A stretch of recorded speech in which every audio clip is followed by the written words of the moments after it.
What a good day, man. What a good day. What a good day.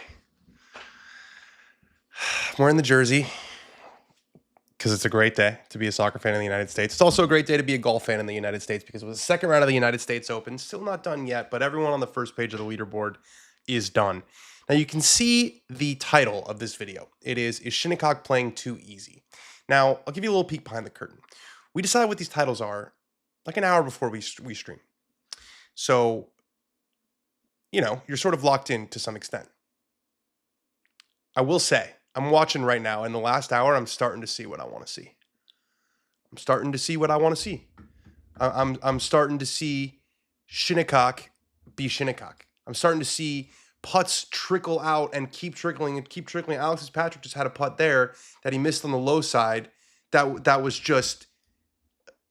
If it trickled out to 3 feet and he looked like he'd been shot in the chest, he couldn't believe it. So I think Shinnecock is starting to be Shinnecock. All right, we're going to recap this beautiful day in the world of sports, but we're going to focus on the golf because this is Dan on Golf. All right. And I want to address this before we start. From Average Golfer, Dan, I'm sure you already heard this before, but how you left Xander off your rankings is still wild. I forgot about Xander. I literally said in the range report that Death, Taxes, and Xander Schauffele are the best bets. Death, Taxes, and Xander Schauffele in the majors are the best bets in sports. And I said the Bills losing in the playoffs was Alex Bush, and a lot of other people got really mad at me for. I forgot. It happens. Maybe should have been caught, but it happens. I forgot Xander. Mea culpa. All right. You can see that this leaderboard, Wyndham Clark is dominating. It reminds me of how he started at LACC. I think he shot like 63, 69. I think it was 64, 69. Man, he's 62, 69. He was one of them that shot to the 62s on that ridiculous first day where everyone and their grandmother was shooting 62s. Wyndham Clark's going to have a 4-shot lead. Now, I'm seeing some absolutely crazy stuff. I saw it almost holes out on 18. I'm seeing some absolutely crazy stuff online about Wyndham Clark, and I don't mind it. It's easy for me to say I'm not Wyndham Clark, but he's inspiring passion.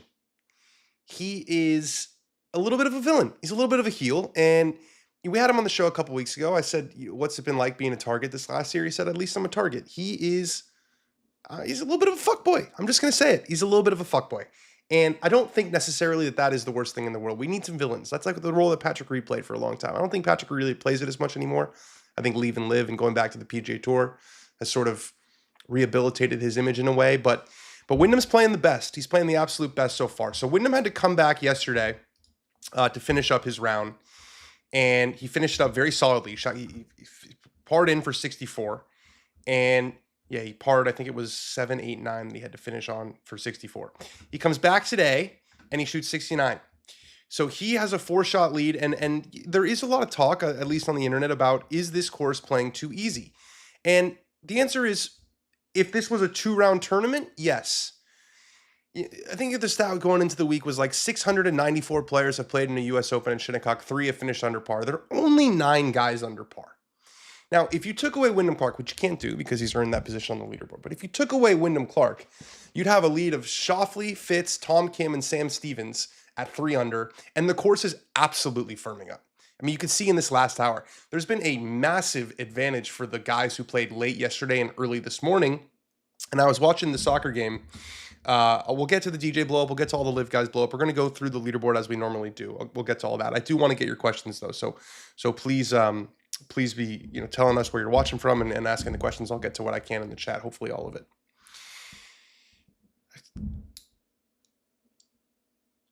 It was a little easy for my taste this morning.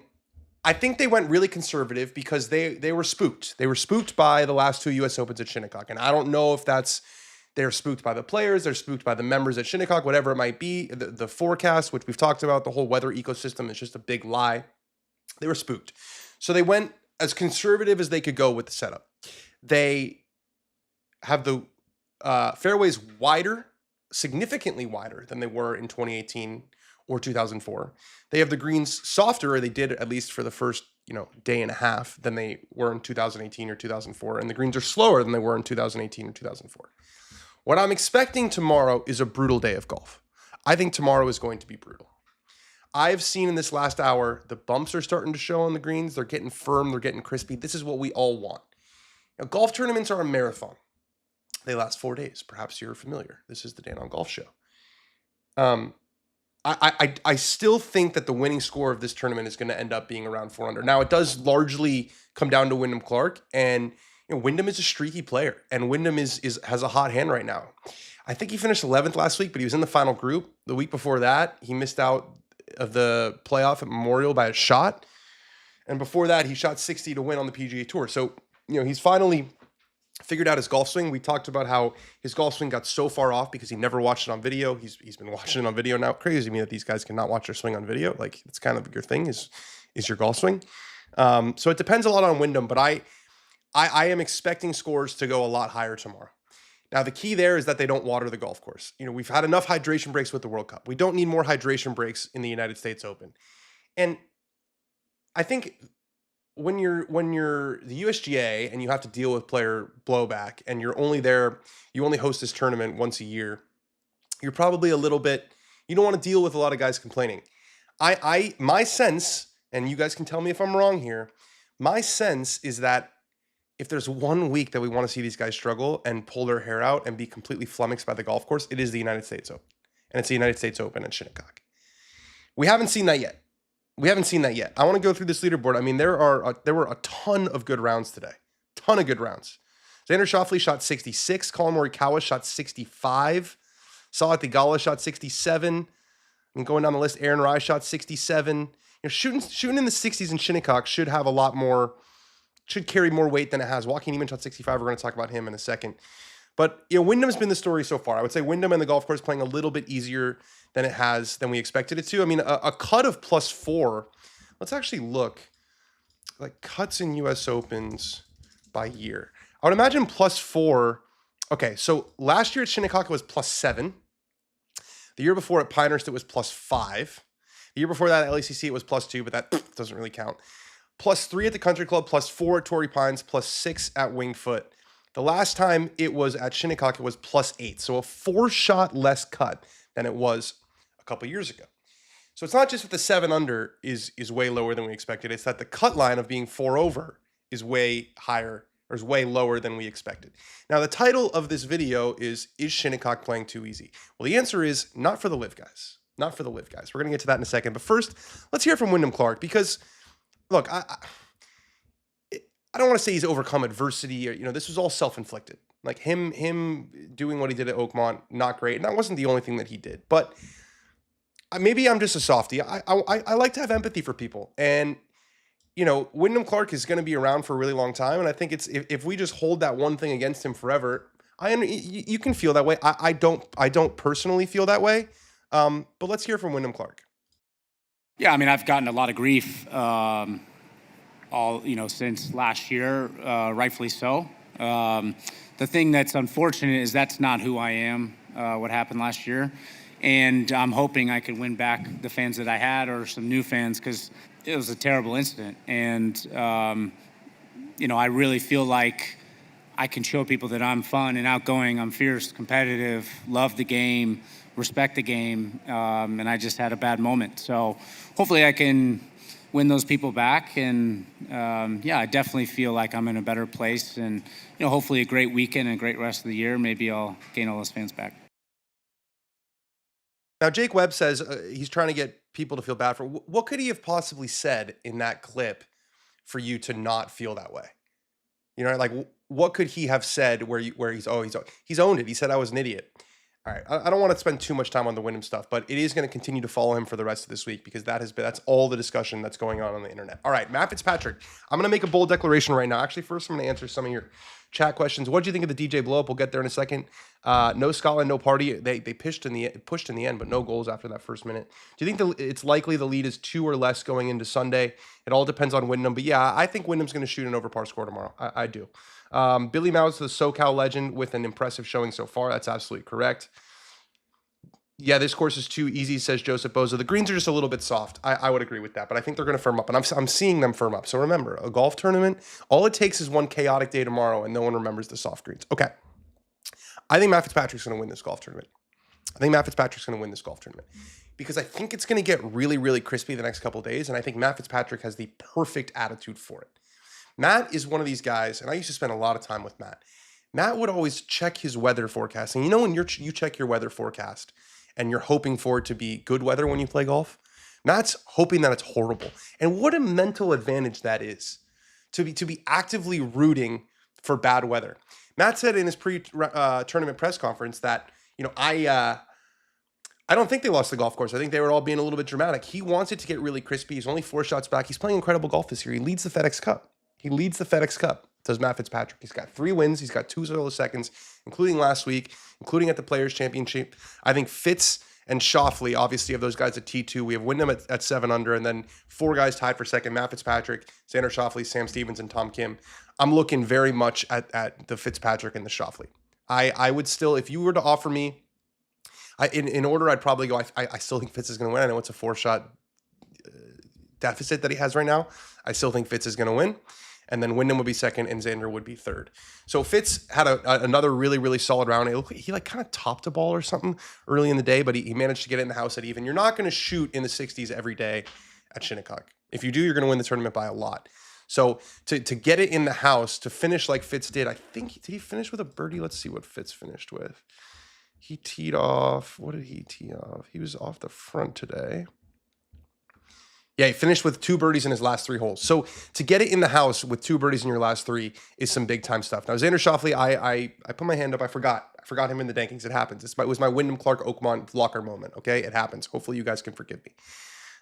Xander is his major record is truly unbelievable. It's Brooks. I remember in sort of that 2016 to 2018 run was just a surefire bet in every major championship. Xander Schauffele has finished tied for 15th or better in 1, 2, 3, 4, 5, 6, 7, 8, 9, 10, 11, 12, 13, 14, 15, 16 of the last 17 majors. 16 of the last 17 majors. Going back to 2017, these are his major championship finishes in the U.S. Open. These are his U.S. Open finishes starting in 2017. Tied for 5th, tied for 6th, tied for 3rd, 5th, tied for 7th, tied for 14th. What a loser. What happened that week? Tied for 10th, tied for 7th, tied for 12th. He is an absolute mainstay in the majors. He's got 2 of them. He's going to get more. I mean, when you're in the top 15, like just law of averages, it's eventually going to even out. So we have Xander Schauffele in a tie for second. Sam Stevens in a tie for second. Tom Kim is the surprise there. Now, Tom Kim burst onto the scene. He won a couple times very, very early in his career. I mean, I think Tom Kim is still only like 22 years old, maybe 23. Tom Kim is 23. Turns 24 in 2 days. Turns 24 on Sunday. Shares a birthday with Scotty Scheffler. There you go. He's beaten Scotty Scheffler so far. Tom Kim fell off the face of the earth, really. I mean, was so far down there as he had to play his way into the U.S. Open through the qualifier in Dallas. So he's having a great tournament so far.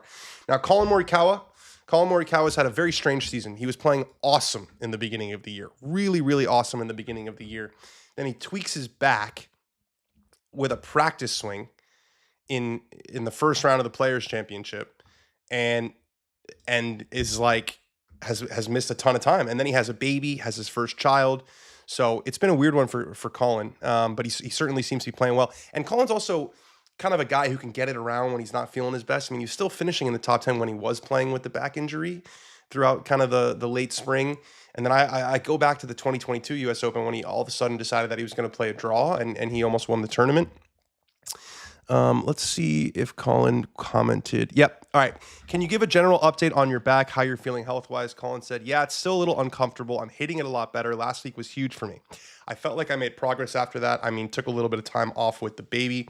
I can't hit every shot that I want to hit. Usually my go-to shot with right to left wind with an iron would be to cut something up, know how it's going to spin, and just play that shot. I can't quite cut it as much as I want. Thankfully, the greens are soft enough right now where I don't have to hit the high spinner, but I'm able to hit enough shots. I think I proved it to myself today that I have enough tools to go out and play well. Thankfully, I'm moving a little bit better, so the driver, I'm getting a little bit more distance out of it. I don't feel like I have to play it too low, but I can't hit the high bomb that I wish on some holes that I could unleash. Doesn't make me feel great. That doesn't make me feel great, because I think you're going to have to hit that high spinner, that high left to right one this weekend. I really do think it's going to get crispy. That's my hope. and that is also my expectation. All right, moving down the board, Justin Thomas, very, very sneaky in there with a -2. -2 today, I should say.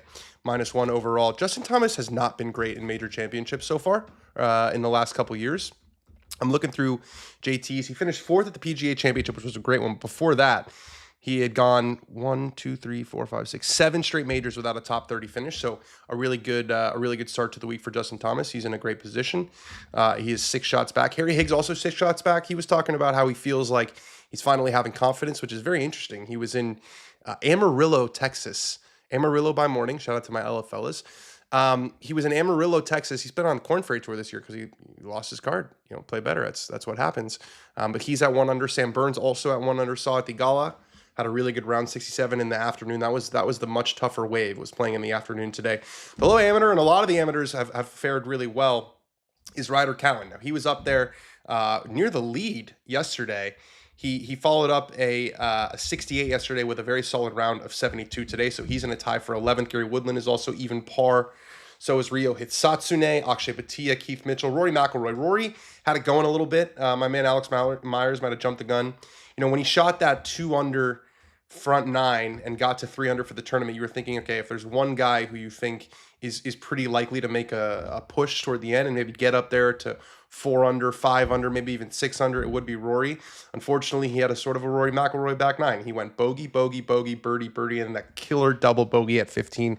Saw Rory signing autographs for a long time. You don't always see that. Rory was signing autographs big time after the round, so that's good stuff there. Maverick McNeely at even par. Rick loved him going into this week. He shot 68 despite missing a putt right on the edge.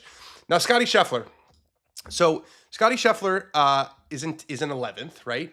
We have impossibly high standards for Scotty, which is he's earned it. He's earned it with his play. He's in a tie for 11th. One thing I am sort of encouraged with Scotty is the driver looked a lot better today. He's gaining. You can see here he's 9th in the field in strokes gained off the tee. So where he's losing so far is nowhere. It's a very balanced approach. These two stats are very encouraging for Scotty. The fact that he's gaining off the tee with some of the misses that he's had this year, he's still only 7 shots back. He's had a little bit of he's had some slow starts. It was another slow start again this week, a +2 in the first round. Again, he played early in the morning, which were the much more difficult conditions. But Scotty is safely through the weekend. So is Alex Fitzpatrick. I mean, this kid, what a run he's having. I don't even know if I'm going to call it a run anymore. I gun to my head, I think he probably makes the Ryder Cup next year. It's so far away. We know what can happen. He could have 3 dips and rises in form until then, but it's just sustained week after week after week. He's looking good to make the Tour Championship this year. He doesn't seem to be awed by the moment at all. Alex Fitzpatrick having another really, really solid week at even par. Justin Rose made the cut. I saw Adam Scott didn't. We're going to go through the guys who didn't make the cut. We're kind of going down the leaderboard. You might notice you don't see any real live guys until you get to Tyrrell Hatton at +2. He is the low live player at the current moment. Happy to see Sungjae Im in at +2. Him and Willie made the cut at -2. We're going to look at the chat quickly. Wiper Fader. These amateurs are so good. A kid born in 2008 makes the cut. How do you guys feel about that? I feel awesome about that. I predicted that Jackson, Koiven, and Miles Russell were going to make the cut. They both did make the cut, which is an amazing effort. Just an amazing effort. I mean, Miles Russell beat a ton of really, really good players. Now, I thought he was going to make the cut just because of sort of his style. Like, some guys come out here, and they're young guys, and they hit it 9 miles, and they kind of figure it out from there. Miles Russell's a little bit old school in that he's like an A to B player. He hit it really straight before he hit it really far. So, stoked to see him make the cut. James Nicklaus, again, makes the cut. He's been on the show before. He's playing on the Corn Ferry Tour right now. He made the cut last year at Oakmont, played his way into the U.S. Open, and he's tied for 15th in the Corn Ferry Tour standings right now. Let's talk about some of the live guys who did make the cut before we kind of jump around a little bit more. Joaquin Niemann. So Joaquin Niemann, early this morning, made a septuple bogey. I had to Google that. I didn't know sextuple. I know that because I'm a child. I knew sextuple. Quintuple. It's kind of it's easy when you get to single, double, triple, quadruple, quintuple. Then I was like, I think it's septuple, octuple. Everyone knows octagon 8. Is it nonuple? What's the 9 one? Is it not? All this to say, I had to look up septuple. He made a septuple bogey, but it was really a 9 that became an 11 because he chucked a club 50 yards. Now I saw his instructor is Pete Cowan, an old British guy who has looked after and coached a lot of the best players in the world. He had a pretty interesting point. He said, it feels subjective.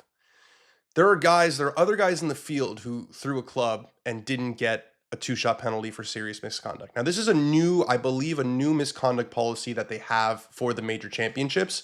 Remember, we saw this when Sergio destroyed a tee marker. I don't remember exactly what he did. He did, one of the Sergio things that Sergio does at the Masters, and a green jacket came onto the golf course and scolded him, basically.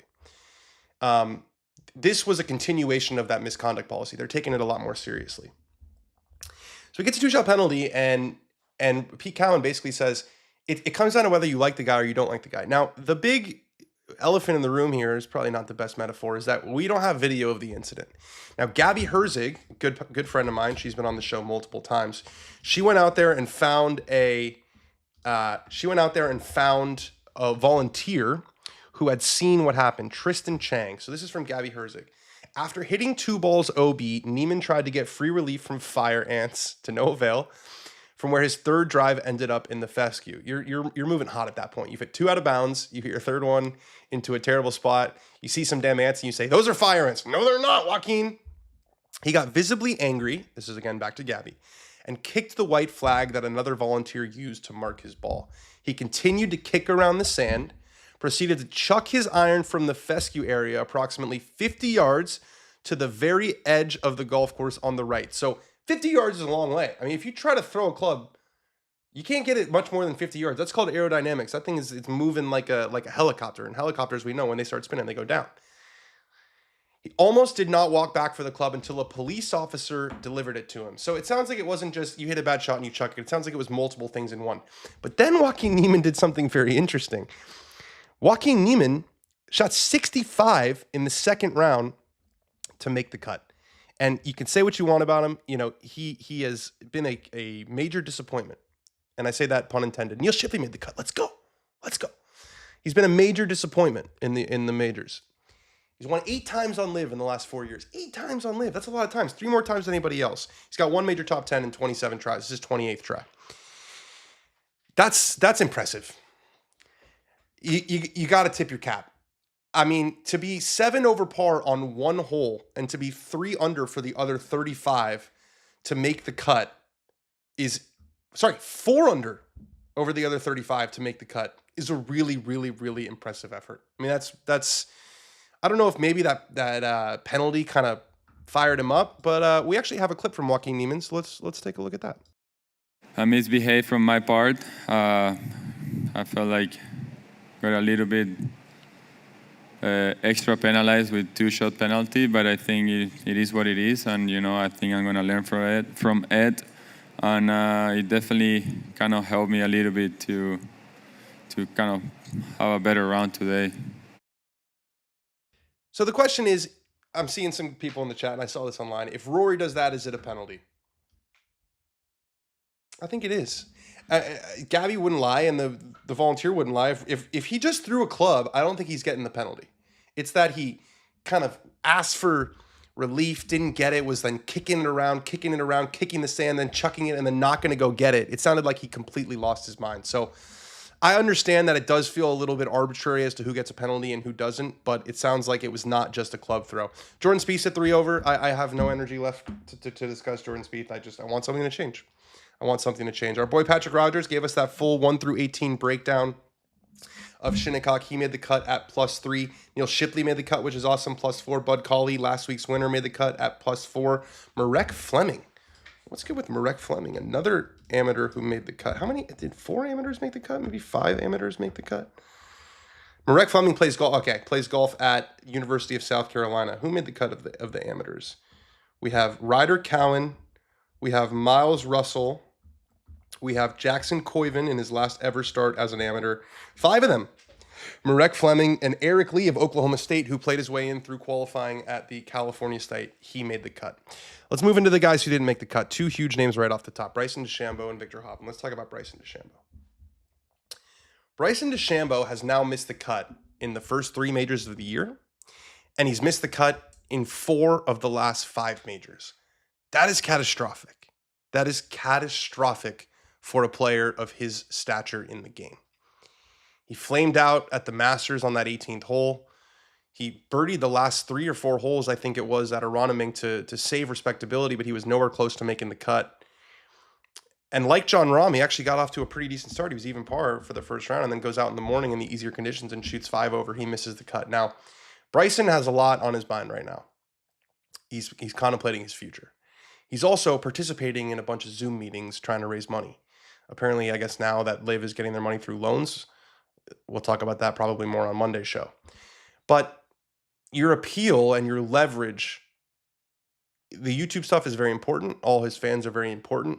But the PGA Tour at the end of the day is not a content farm. It's a professional sports league. And your leverage, it matters how you play. Of course it matters how you play.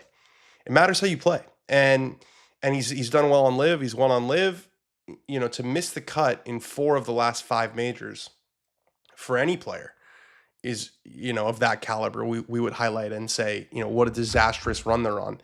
So this has been a totally disastrous run for Bryson. And, you know, this can sort of go one of two ways, I think, given the state of Liv and given the state of Bryson. This can light a fire under him. This can light a fire under him and say, you know what? It's easy to talk about, you know, maybe I won't play golf when I'm playing well. And maybe struggling is going to make him look himself in the mirror and say, I've been doing this since I was a child and I want to keep doing this. And I don't want to fade off into the sunset. I want to double down on my golf game. Or maybe with 100 and, you know, probably 200, 300 million, whatever it is, maybe it sort of goes the other way where he's like, this is hard. I'm struggling. You know, maybe I do really enjoy the YouTube stuff more. And maybe I don't, you know, I find that hard to believe given who he's been his entire life. But I feel like it can go one of two ways with Bryson right now. I feel like he can either double down on his golf game and get stuck in and say, I'm fucking Bryson DeChambeau. I've won 2 of these major championships. I got a chance to be, you know, one of the all-time greats in this game. I'm 32, 33 years old. I have so much room ahead of me. Or the struggles, you know, sometimes people realize they don't love the grind. They don't want to keep doing it. So we'll see what happens with Bryson, but it's a disastrous stretch. It's a totally disastrous stretch. He would tell you the same thing. And it highlights, you know, this is another major championship where the Liv guys are really nowhere close. And it does make you think that maybe all of this talk and all of this dialogue and all of this news coverage, maybe it is having an impact on them because they are not performing in the major championships, not at all. Chris Gotterup shot 1 under to make the cut. He snuck in. Victor Hovland shot 1 under also, but he was too far back. Now going down, Shane Lowry, not been a good year for Shane. Didn't see any fluke displays, so that's a positive, but another missed cut in a major championship. Patrick Cantlay shot 6 over. Not a consistent performer in the majors, you would say. Cameron Smith had that great week at the PGA Championship, now working with Claude Harmon. He hits the ball crooked off the tee. Let's see what his stats are. Yep, he lost 0.6 off the tee. That's not going to end. If Cameron Smith loses minus 1.5 putting per round, he's never going to make the cut. That's his bread and butter. That's his specialty. Giuseppe Puebla, he's the number 2 junior in the country. Was not able to keep up with young Miles Russell. He shot 3 over in the second round, 4 over in the first round, so he misses the cut at +7. Jake Knapp, a little bit better today. But, you know, as far as a place to come back, just absolutely brutal to try to do it at the U.S. Open, but you got to get your feet wet at some point. Mason Howell still hasn't made a cut in a pro event. I do feel kind of bad for him. He played with Rory in the Masters. He's playing with Scotty this week in the U.S. Open. Just you know, big time pairings. There's a lot of people around. Preston Stout, kind of disappointing. Kind of surprised to see him shoot 7 over today, 2 over in the first round. He's been the number 2 amateur behind Jackson Coyven. He won the NCAAs. He's won the SECs 3 years in a row. Was not able to make the weekend. Not really get it all close. Brooks Koepka down there at +10. Now I haven't seen any quotes. I doubt he stopped for media after shooting 77. But you know, when he said that he had numbness in his fingers and it was the ulnar nerve, like that is not something that you want going into a U.S. Open, especially where there's fescue. And I feel like it's, you know, probably pretty important to be able to grip the club tightly.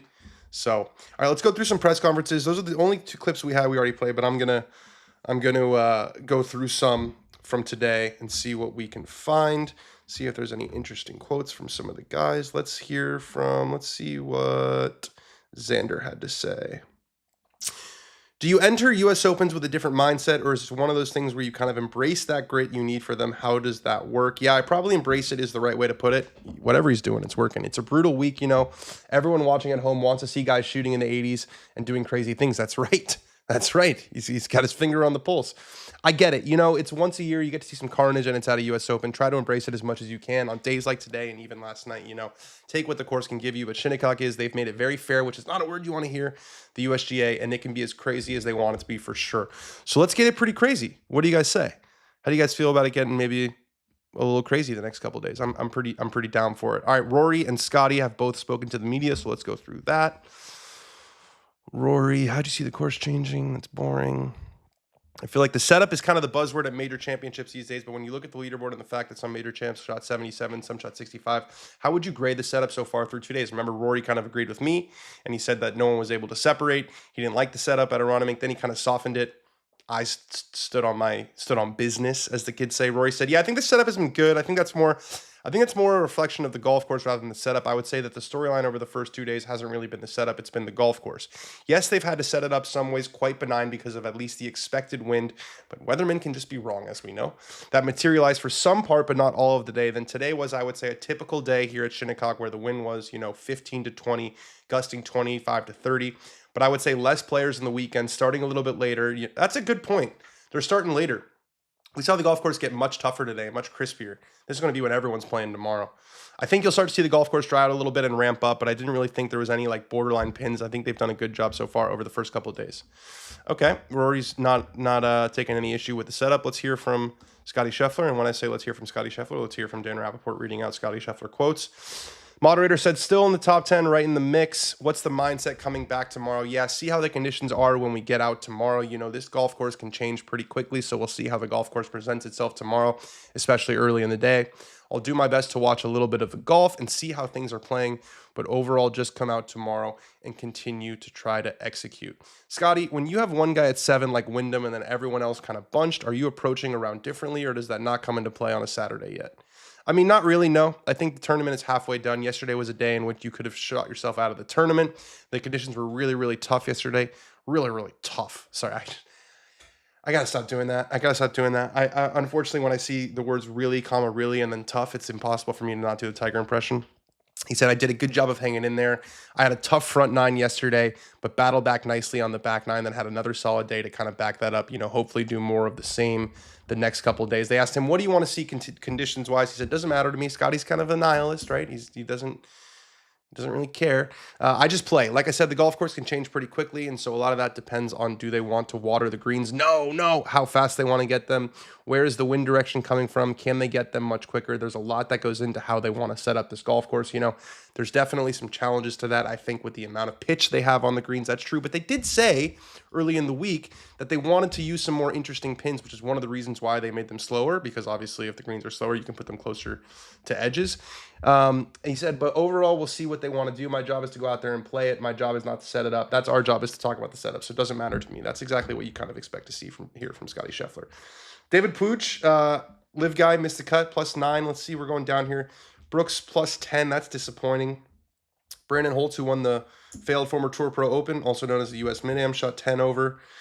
Some of the amateurs struggled for sure. Matteo Puccini shot 11 over. Hamilton Coleman, the U.S. Junior champion, shot 11 over. Padraig Harrington, after that T18 at Aronimink at the PGA Championship, he shot 11 over, so struggled big time. Now we're getting into the doldrums here. Graham McDowell, 12 over, still in the field, thanks to his win at in 2010. And then all the way down here, we have Arnie Sveinsson, who did become, listen, he didn't play well, but he's the first ever player from Iceland to play in the United States Open. So that's pretty cool. He shot 21 over par. That's less cool. Jackson Ormond, the going to be a freshman at Florida. He shot pair of 80s, 80-80. Just shows you how difficult this golf course is.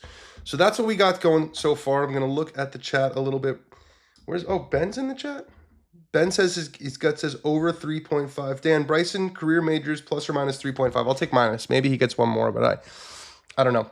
John Rahm had a bigger meltdown than Justin Johnson. I think it was ugly to watch. Yeah, I saw him. He was yelling F-bombs all over the place. Definitely very frustrated. Cantlay not consistent. Maybe the understatement of the year. Sorry, I can't be firing at all points. I want everyone shooting in the 80s just like us, says Thomas Wang. Well, I think we're gonna get it tomorrow. I'm hopeful that we're gonna get it tomorrow. Of course, Rory loves the setup. He is 2 behind the real lead. What does that mean, the real lead?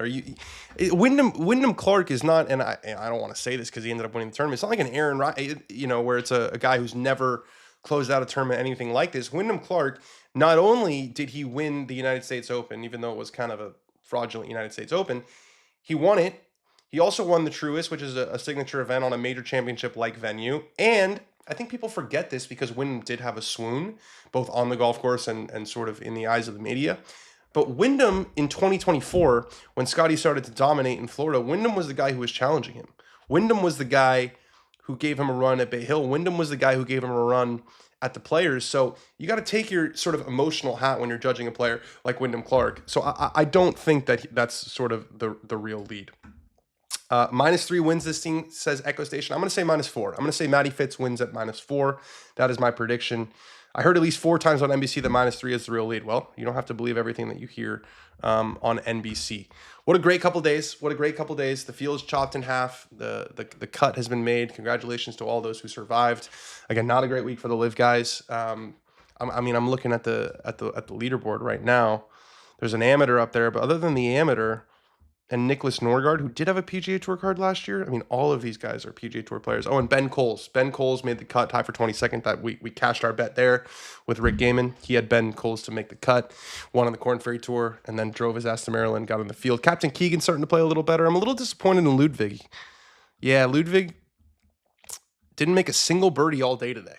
That is tough. He's also $20 poorer because if you watched the range report, you will know that he had to give me $20 because Liverpool or Manchester United's dogs. And I saw him on the golf course and he said, it's in my locker. And I said, of course it's in your locker. And then he's an honorable man and Oberg pays his debts. And he texted me and he said, I have the money. I'm going out to putt. Come find me. So those $20 were indeed from Ludwig Oberg and they are in my pocket. They're still in my pocket. Ben James, he was up there by the lead at the RBC Canadian Open, also got off to a really good start yesterday. He's playing really well, tied for 22nd going into the weekend. But again, this leaderboard can change so much. So if there's one tournament where the leaderboard can change rapidly from one day to the other, it is the U.S. Open because there are 80s out there. There are definitely 80s out there tomorrow what a goal Rafinha scores. Oh, offside. Yeah, I'm starting to pay attention a little bit to the Brazil game. But there's I don't think there's going to be a lot of low scores out there tomorrow. I would guess the low score is probably 2 under tomorrow of anyone, but there are a lot of 80s. So it's not like you're going to see a lot of variance where guys are going to shoot 64 and 74. It's going to be more in like the 68 to 78 range. So it's been great. It's been great. Love this community that we're building. Love talking to all of you. I love these post-round streams. If you're watching, please do hit like and subscribe. It makes a massive difference. We're going to be back here again tomorrow. We're going to do a little mini watch along. Probably the last hour or so of coverage. Then we'll recap the day as we have these first 2 rounds. We're still in this Dan on Golf community. We're still figuring out exactly how we want to cover tournaments, but I'm really enjoying this where I get to talk to you guys, hop on here after the round and we can sort of look at things holistically. Hopefully you guys like this setup where I'm just kind of going through the leaderboard, and talking about guys. That's what we do. We talk about guys playing golf. All right, guys, I'm gonna leave it from here. I'm still definitely a little bit tired from these last couple of days. Just been running all over the place. I'm gonna play golf myself tomorrow morning because I find playing golf to be energizing. It's interesting. Like my wife will be like, "Oh, you're tired. Why don't you just not play?" I'm like, No. Playing golf goes the other way. So, and I'm back to the blade putter. So I'll let you guys know how that went. Awesome stuff, guys. I'll talk to you very, very soon. Again, my prediction is that Matt Fitzpatrick wins this tournament at -4. I think the lead drops to -5 tomorrow. And I think -4 ends up getting it done, which, for a modern U.S. Open is pretty much what you've come to expect. All right, guys. I'll see you soon. Talk to you soon.